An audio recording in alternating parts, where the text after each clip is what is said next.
indyarya igaragariza agahinda abitenda kugoboka.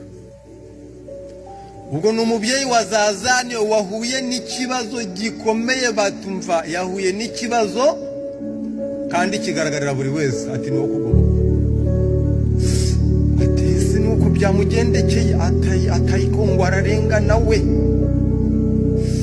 Bavuga kwitanga ntugire yishiraho ariko wagaragaje agahinda.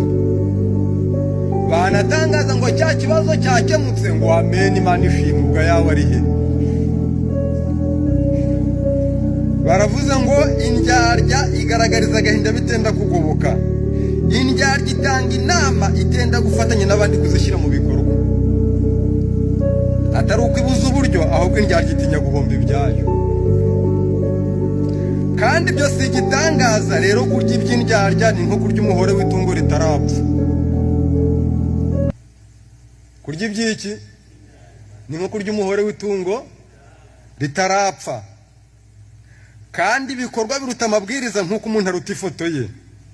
Indyarya rero ukundi wiryarya n'uwibeshya nicyo gituma indyarya idakunda abayizi.